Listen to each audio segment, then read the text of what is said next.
Hey guys, welcome back. So jumping right into things, before any kind of makeup application, I like to moisturize my skin with this L'Oreal Hydrafresh Gel Cream. Now this is definitely a step I cannot skip, only because my skin can be somewhat dry, and if I don't moisturize it, it will get flaky, and that's definitely not a cute look.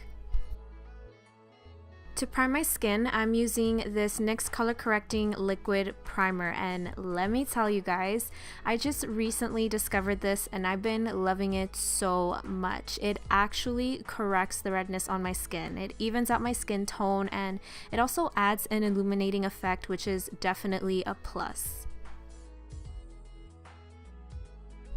For foundation, I'm using the L'Oreal True Match, and I like wearing it in N6 Honey Beige. As you can see, I'm just dotting it all over my skin. This allows me to gauge how much product I'm using, so like that I'm not wasting so much of it. Okay, so one trick I like to use is to spray Fix Plus onto my brush and then work it in with my foundation. Not only does this give me a dewier finish, but it adds extra hydration to the skin and gives it a healthier looking glow.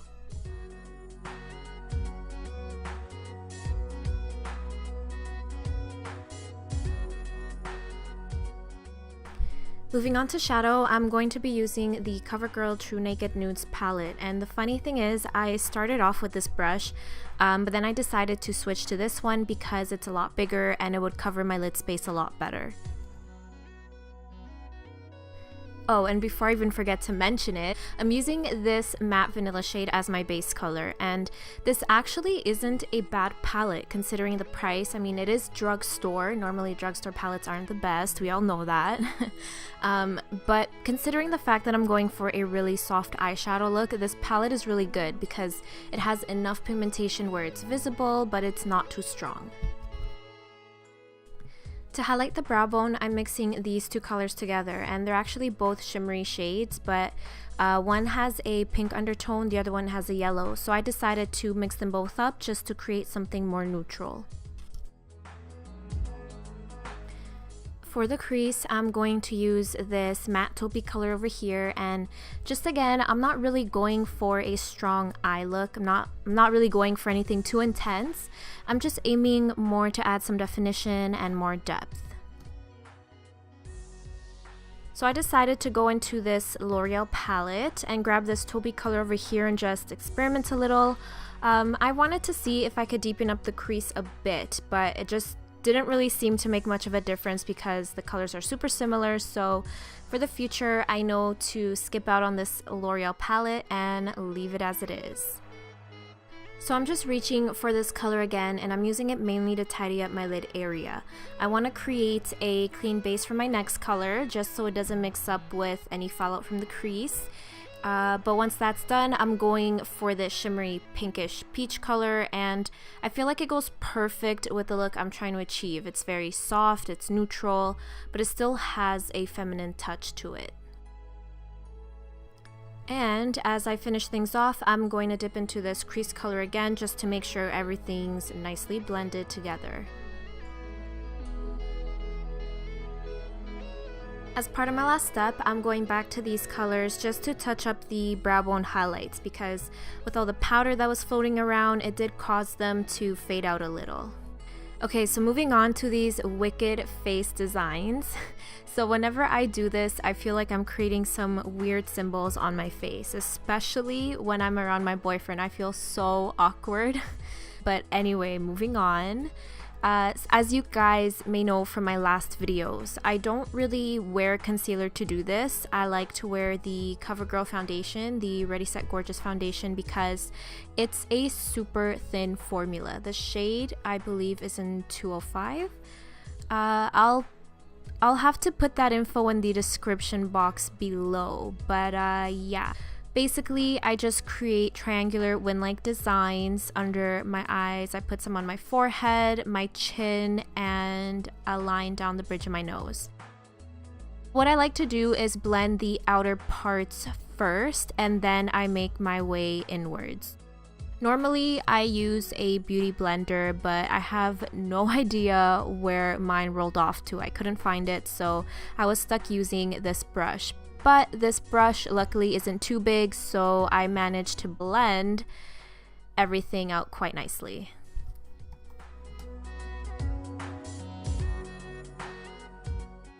When it comes to brows, I'm definitely an Anastasia Beverly Hills kind of girl, but a great inexpensive replacement is the NYX brow pencil, and I like using it in the shade Chocolate. So I begin by brushing out my brow hairs with a spoolie, and what this does is basically take off any excess foundation, any powders that could have gone onto the brow area. This makes the application a lot smoother, and it prevents any color mix-up with the foundation color and the brow pencil itself. As you can see, I like outlining the bottom part of my brows first, and then I make my way upwards and then down to the tail. I generally don't include the front ends of my brows during this process. I like saving that for last because I find that it really helps me level out the brows better. If one brow is slightly higher than the other, or if one arch is slightly higher than the other, it's more noticeable if the front ends aren't matched. So saving them for the end actually gives my eyes a better perspective on how to level them, how to match them better so they're not too far off.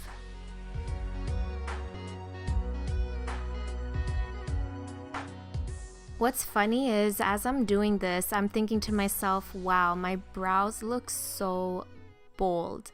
It could be maybe because I have a soft shadow look going on, but I promise at the end, once everything else is put together, it won't look as severe.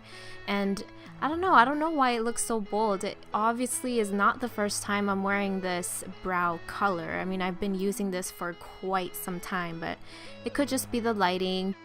Either way, I know how it all turns out, and once the look is complete, everything is going to look put together and it's just gonna flow, I promise.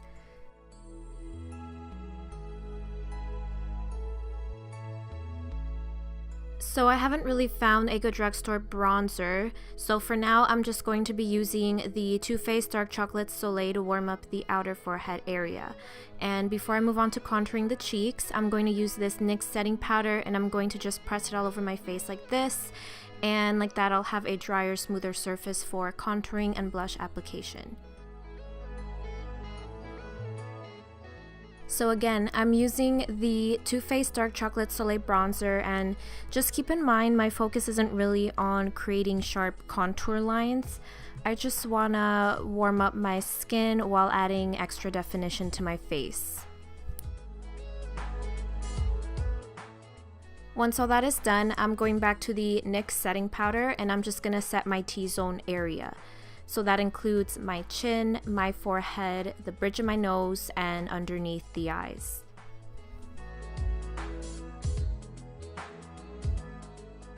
This powder is also a recent discovery of mine, and I've been loving it ever since. I definitely recommend this product because with me especially, I tend to get really oily around my T-zone area, but whenever I use this setting powder, my skin really does get mattified, and it stays that way for a huge part of the day. Moving on to blush, I'm using this cute little guy from Jordan Cosmetics. Now, funny story, I have no idea what this color is. I purchased this blush at a women's convention, and Jordan Cosmetics had their little booth there. I saw this blush and I decided to buy it because I love the pigmentation on it, and I really wanted like a nice purple plummy blush color. So I purchased it. I really like it, but unfortunately I don't know the name. I'm so sorry. I mean, I'll see if I can find out the color, and I'll just link it in the description box below. I've heard so many mixed reviews on this product, but I really like it. I like it for every day because it doesn't give an intense highlight. It's really soft and really pretty. It just gives you a nice glow. Like, look at that. Super gorgeous. Especially for this look because I'm aiming for something more soft every day. I don't want it to be so intense where you can spot it from miles away. I just want it to give a healthy glow and add some luminosity to the skin.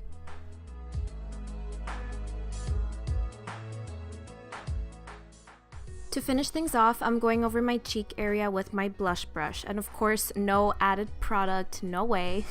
I just want to make sure everything's nicely blended, especially after adding the highlight. I want to avoid any signs of harsh lines.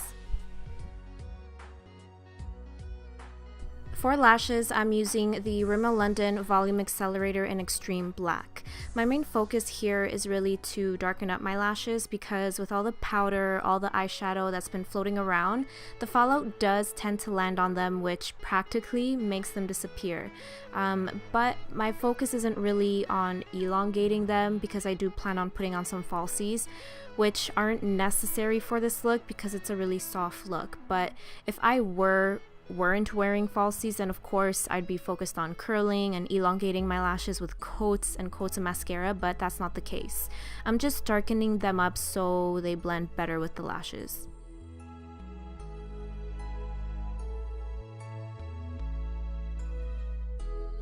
For lips, I'm using the Revlon Ultra HD Matte Lip Color, and it's in the shade HD Forever. So I wouldn't say this lip color is truly matte. It's not glossy or too sheer, it just has a slight moisturizing look to it. Definitely really soft on my lips. It doesn't dry them out, it doesn't crack them up. I really like it. I mean, it clearly doesn't have the same finish as most liquid lipsticks, but I still count this as one of my favorites for everyday use.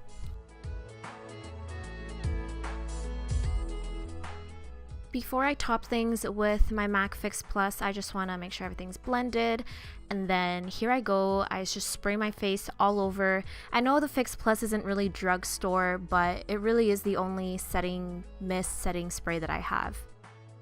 The lashes I'll be using are the Ardell Wispies, and these wispies are perfect for this kind of look. So again, they're not necessary, but if you want to glam things up a bit, you can definitely use these wispies because they are so natural looking. The lash hairs aren't too close together, they don't look so black, so intense, so heavy. They're very lightweight, and whenever I wear these lashes, I always get a lot of compliments. People always say they look so natural. They even ask if they're my real lashes, and obviously I say no. Another plus about these ones is the bands is super thin, so it makes the blending process a lot easier.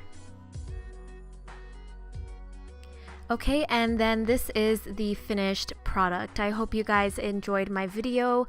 Again, this is a very soft, neutral, everyday look. It goes with almost every outfit, I would say. You can definitely switch up the lip color, but I decided to go with something more nude and neutral. It just goes together with the look perfectly, because with a look like this, you don't want distractions on the eyes, the lips, or the cheeks. You don't want the cheeks to be too strong. You just want it to flow together, you know? I hope you guys enjoyed, and I'll see you next time.